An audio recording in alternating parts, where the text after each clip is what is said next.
Assalamualaikum warahmatullahi wabarakatuh.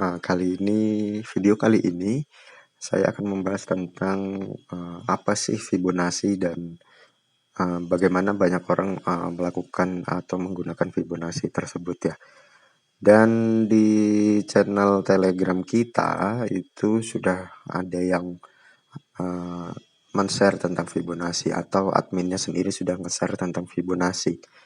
Nah, yang akan kita cek adalah Fibonacci untuk bullish ya. Di sini ada retracement yang mana saat dia ada bullish impulsif, kemudian dia harus melakukan retracement atau pullback, istilahnya untuk melakukan retest. Di sini retest ini nantinya untuk melanjutkan kenaikan. Apakah benar dia bisa melanjutkan kenaikan atau tidak? Nah, teman-teman, sekarang kita bisa melihat ada satu koin, yaitu Alis ya. Koin Alis ini saya pantau dari 1 jam untuk bisa menarik garis Fibonacci-nya. Sebenarnya bebas, cuma kalau terlalu pendek menitnya atau time frame-nya, nantinya Fibonacci-nya akan cukup sulit untuk ditarik ya. Nah, gimana sih caranya untuk menarik Fibonacci? Kalau kita ingin mengetahui apakah ini mampu melanjutkan tren atau tidak, maka teman-teman bisa mengklik yang di Trading View Fibonacci retracement di sini, kemudian teman-teman ambil yang paling bawah atau bisa kita sebut dengan swing low atau lower low yang paling bawah, dan kita bisa tarik dia ke atas seperti ini. Yang paling tinggi untuk saat ini ya. Jadi bukan di sini, bukan di sini, dan bukan di sini, tetapi yang paling tinggi saat ini. Untuk melihat sebuah level dari Fibonacci, sesuai dengan aturannya Fibonacci harus mantul di area 0,618. Nah, teman-teman bisa lihat kembali di sini, di mana koin Alis ini setelah dia mencapai angka Fibonacci 1 di harga 6,550, kemudian dia akan dibawa turun dan akan berada di area 0,618. Nah, di area ini sebenarnya tidak langsung mantul ke atas ya. Jadi di area ini tidak semuanya langsung mantul ke atas seperti ini. Tetapi banyak kondisi atau kasus, bahkan di time frame yang besar seperti 1 jam ini, area Fibonacci ini akan lama sekali di sini. Jadi dia akan ranging di sini, dia akan turun, akan naik, akan turun, akan naik.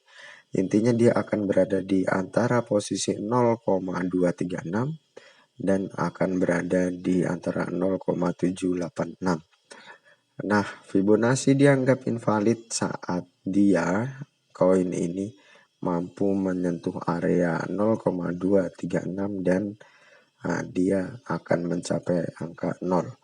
Itu kita anggap invalid, artinya koin Alis tidak mampu melanjutkan kenaikan. Nah, sekarang kita hapus dulu teksnya. Teman-teman bisa melihat setiap ada level, di sini ada level 1,2, 1,4, 1,6, kemudian ada level 2, 2,6, dan 3,6. Nah, di setiap level itu adalah area supply-nya, atau kalau kita mampu membeli di sini, kemudian koin Alis ini naik ya, entah dia naik mungkin beberapa jam kemudian, maka area take profit pertama ada di area 1, kemudian take profit kedua ada di area 1,2 sesuai dengan di sini ya, karena waktu mencapai area 1,2 dia turun.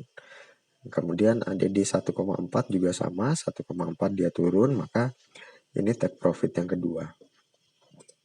Kemudian take profit ketiga ada di 1,6, take profit yang keempat ada di angka 2, kemudian take profit ketiga yang paling atas ini nanti ada di angka 2,6 di sini, 7,4, dan kita bisa tandai di area 3,6. Kita tandai seperti ini ya. Nah, ini merupakan take profit yang terakhir.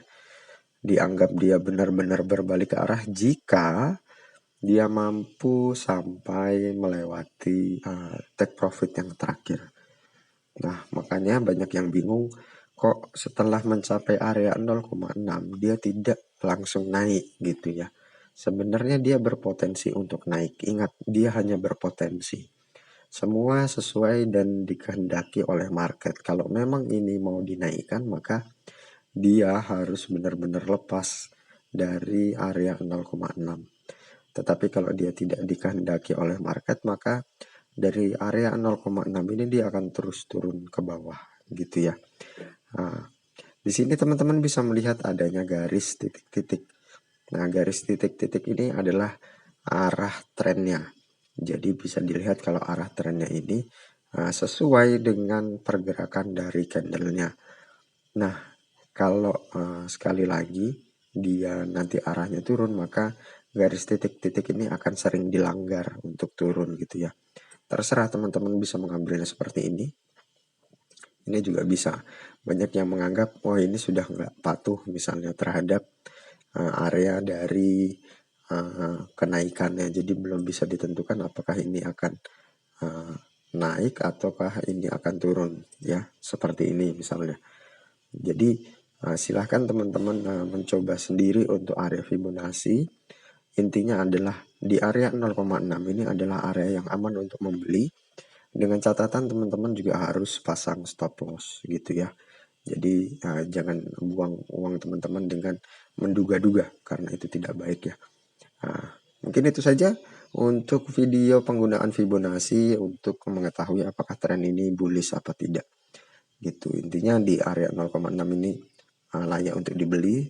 Tapi kalau teman-teman mau lebih yakin lagi dari area 0,6, biarkan dia lewat di 0,7. Nah, di sini adalah area untuk bisa dibeli karena potensi untuk naiknya jauh lebih jelas gitu ya. Mungkin itu saja dari saya. Kita ketemu di video selanjutnya.